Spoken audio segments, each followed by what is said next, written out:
ബിഷേമാബോ വാബറോ റൂഹോ കാദീഷോ ഹദാലോഹോ ഷാറീറോ ആമി. അടുത്ത അക്ഷരം ഹേ. ഹേ ഹേയുടെ കൂടെ റബോസ പുള്ളിയുണ്ട്. ഒരു വാക്കിൽ സുറിയാനി വാക്കുകളിൽ അവസാനത്തെ അക്ഷരത്തിന് തോ ഹോയോ സ്കോഫോയോ റബോസോ പുള്ളിയോ വരികയാണെങ്കിൽ അതോട് ചേർത്തൊരു ഓലഫ് എഴുതണം എന്ന് നമ്മൾ നേരത്തെ പറഞ്ഞിട്ടുള്ളതാണ്. അതുകൊണ്ടാണ് ഇവിടെ ഹേയ്ക്ക് ഹേയുടെ മുകളിൽ റബോസ പുള്ളിയും അവസാനം ഒരു ഓലഫും ചേർത്തിരിക്കുന്നത്. ഹേ.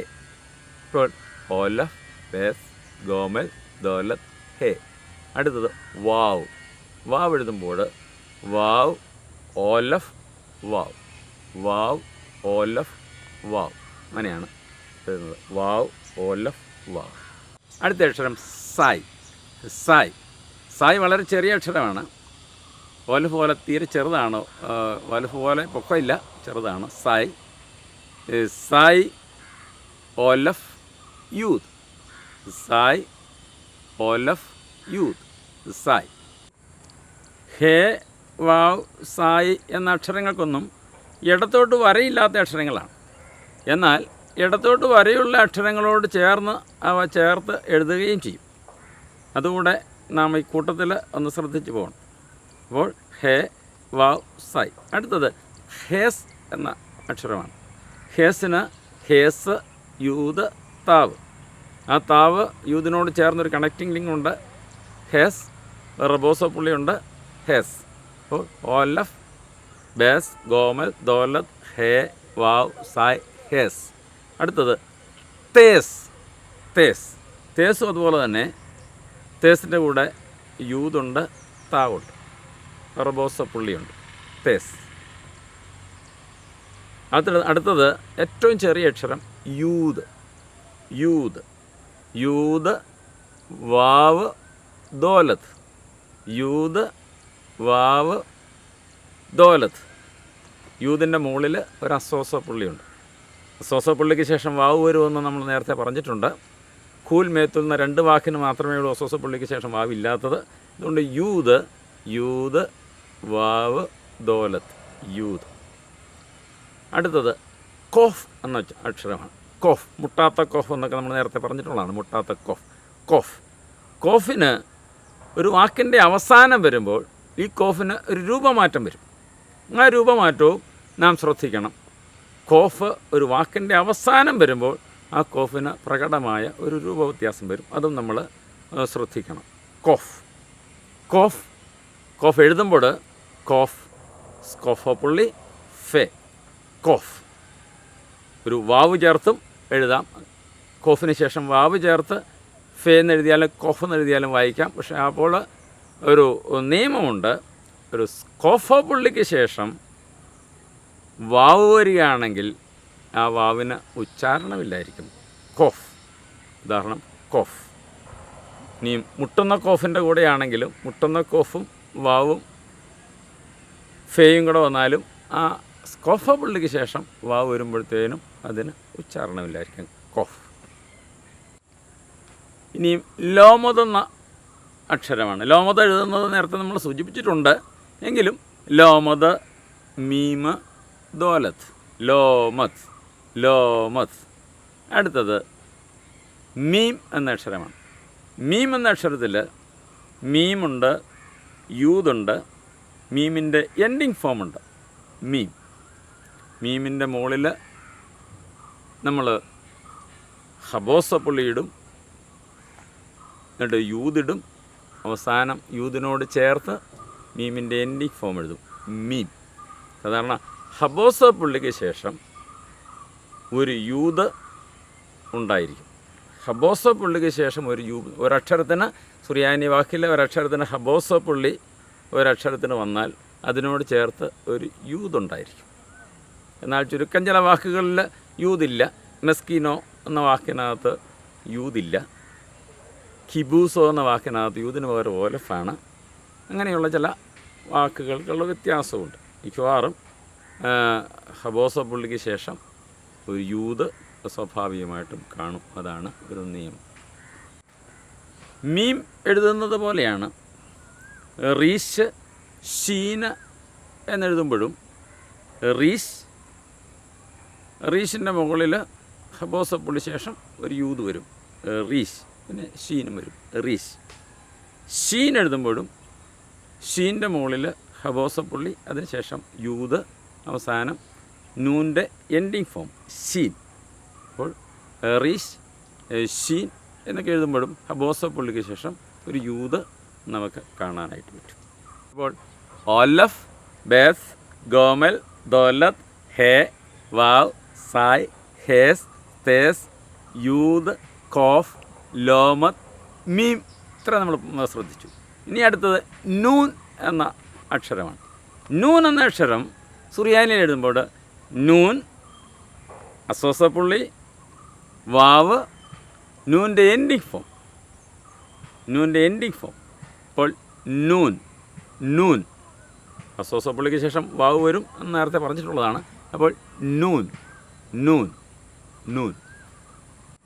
അടുത്ത അക്ഷരം സമക്കാസ്.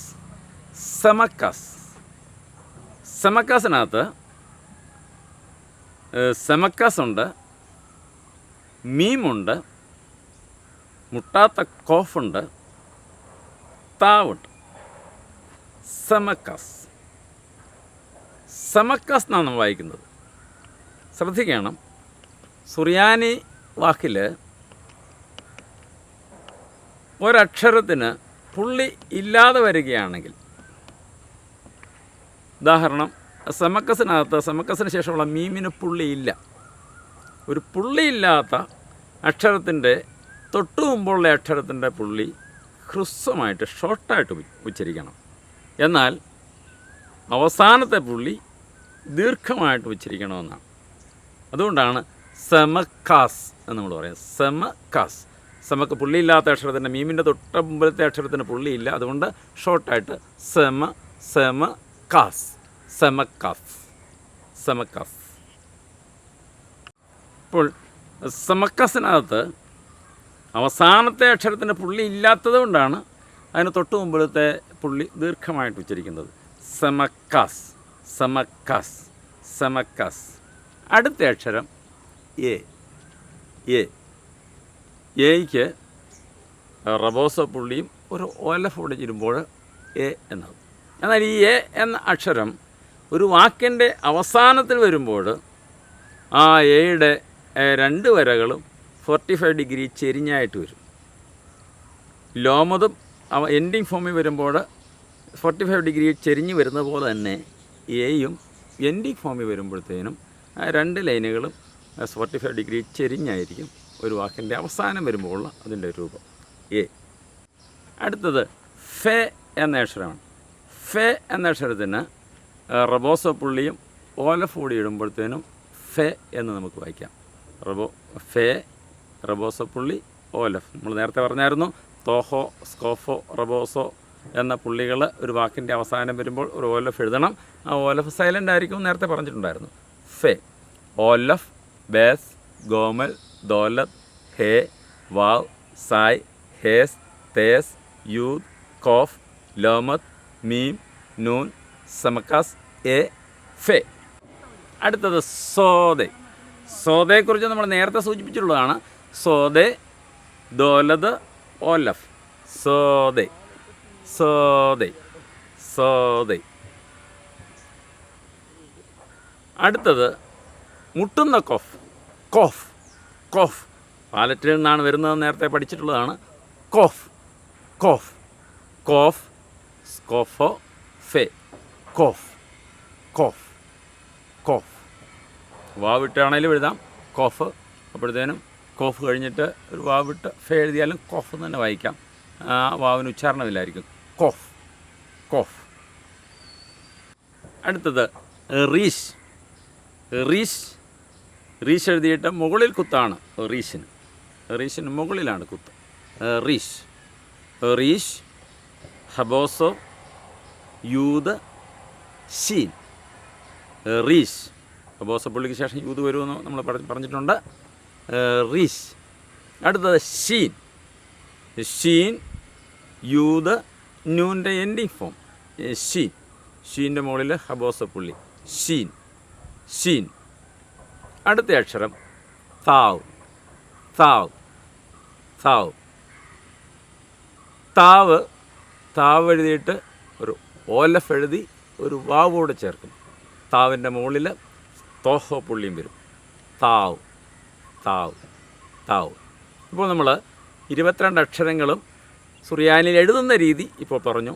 ഓലഫ്, ബേസ്, ഗോമൽ, ദോലത്ത്, ഹേ, വാവ്, സായ്, ഹേസ്, തേസ്, യൂദ്, ഖോഫ്, ലോമത്ത്, മീം, നൂൻ, സമക്കാസ്, എ, ഫേ, സോദെ, ഖോഫ്, റീഷ്, ഷീൻ, താവ്.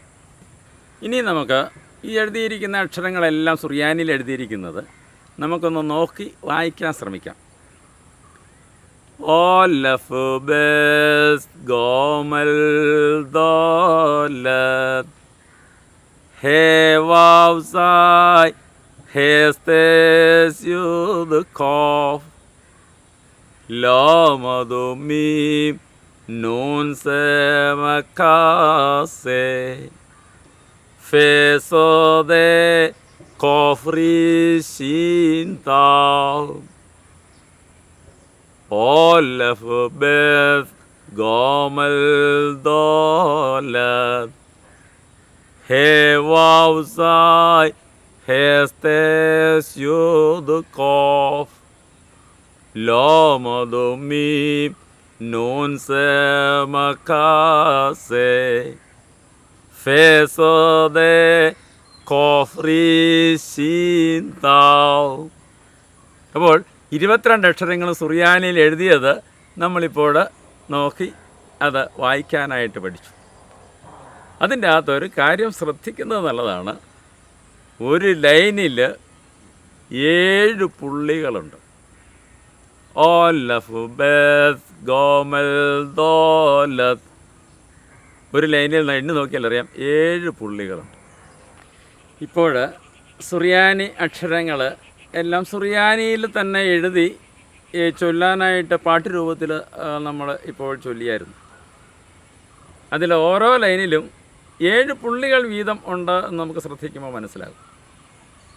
ഈ ഒരു രീതിയിലുള്ള കവിതകൾ രചിച്ചത് സഭാപിതാവായ മോർ അഫ്രേമാണ്. മോർ അഫ്രേമിൻ്റെ എല്ലാ പാട്ടുകളും ശ്രദ്ധിച്ചാൽ അതിൽ ഒരു ലൈനിൽ 7 പുള്ളികൾ കാണും. അതാണ് അഫ്രേമിൻ്റെ ആ ഒരു മീറ്റർ എന്ന് പറയുന്ന കവിതയുടെ മീറ്റർ. അപ്പോൾ ഇത് നാം ശ്രദ്ധിക്കണം. മോർ അഫ്രേമിൻ്റെ പാട്ടുകളുടെ മുഴുവൻ 7 സിലബിൾ പോയംസാണ്. ആ 7 സിലബിൾ പോയംസിൻ്റെ ആ പാട്ടുകളെല്ലാം 8 രാഗങ്ങളിലുള്ളതിൽ അതിൽ ആദ്യത്തെ രാഗമാണ് ഇപ്പോൾ നാം പാടിയത്. മലയാളത്തിലൊക്കെയാണ് ഞങ്ങൾ തൻ കർത്താവേ നീ എന്ന് പറഞ്ഞുള്ള ആ തുടങ്ങുന്ന പാട്ട്, അല്ലെങ്കിൽ ക്രിസ്മസിന് നാം ചൊല്ലുന്ന 1-ാം രാഗം മോർ അഫ്രേമിൻ്റെ 1-ാം രാഗമാണ്. അതുകൊണ്ടാണ് ഇങ്ങനെ നാം പാടിയത്. ഓലഫ്, ബേസ്, ഗോമൽ, ദോലത്ത്, ഹേ, വാവ്, സായ്, ഹേസ്, തേസ്, യൂദ്, ഖോഫ്, ലോമദ്, മീം, നൂൻ, സേ, മക്കാസെ, ഫേ, സോദെ, ഖോഫ്, റീഷ്, ഷീൻ, താവ്. ഇങ്ങനെ പിതാക്കന്മാർ എഴുതി വച്ചിരിക്കുന്ന പാട്ടുകളിലെ അതേ രീതിയിലുള്ള പാട്ടുകളാണ് സുറിയാനി സഭയുടെ ആരാധനകളിൽ മുഴുവൻ ഉപയോഗിക്കുന്നത്. അപ്പോൾ വളരെ ദീർഘമായ നൂറ്റാണ്ടുകൾ പഴക്കമുള്ള ആ പ്രാർത്ഥനാ രീതി ഇന്നും സഭ അനുവർത്തിച്ചു പോരുന്നു. അപ്പോൾ ആ സുറിയാനി ഭാഷയും അതിൻ്റേതാകുന്ന പാട്ടുകളും അതിലടങ്ങിയിരിക്കുന്ന ദൈവശാസ്ത്രവും ശ്രദ്ധിക്കുവാൻ തക്കവണ്ണം ഒരു തുടക്കമാണ് സുറിയാനി ഭാഷാ പഠനം എന്ന് പറയുന്നത്. ആ സുറിയാനി ഭാഷാ പഠനത്തിൻ്റെ മൊറേലിയ സ്കൂൾ ഓഫ് സിറിയക്കിൻ്റെ ആഭിമുഖ്യത്തിൽ നടത്തുന്ന ഈ സുറിയാനി ഭാഷാ പഠന യാത്രയുടെ 7ാമത്തെ എപ്പിസോഡാണ് ഇവിടെ ഇപ്പോൾ അവസാനിക്കുന്നത്. ഇത് നിങ്ങൾ സബ്സ്ക്രൈബ് ചെയ്തിട്ടില്ലെങ്കിൽ സബ്സ്ക്രൈബ് ചെയ്യുക, ഷെയർ ചെയ്യുക, കമൻറ്റ് ചെയ്യുക, പ്രാർത്ഥനാപൂർവ്വം പഠിക്കാനായിട്ട് ശ്രദ്ധിക്കുക. നമ്മൾ അറിഞ്ഞിരിക്കുന്നത് കടുകോളമേ ഉള്ളൂ, ഇനിയും അറിയാനുള്ളത് കടലോളം കിടക്കുന്നു എന്ന ചിന്തയിൽ നാം ബാക്കി കൂടെ പഠിക്കുവാനും ശ്രദ്ധിക്കുവാനും തയ്യാറാകണമെന്ന് സ്നേഹപൂർവ്വം ഞാൻ വിനയപൂർവ്വം നിങ്ങളോട് ആവശ്യപ്പെടുന്നു. കേട്ടിരിക്കുന്ന നിങ്ങൾക്ക് എല്ലാവിധമാകുന്ന നന്മകളും ആശംസിക്കുന്നു. ദൈവം അനുഗ്രഹിക്കട്ടെ.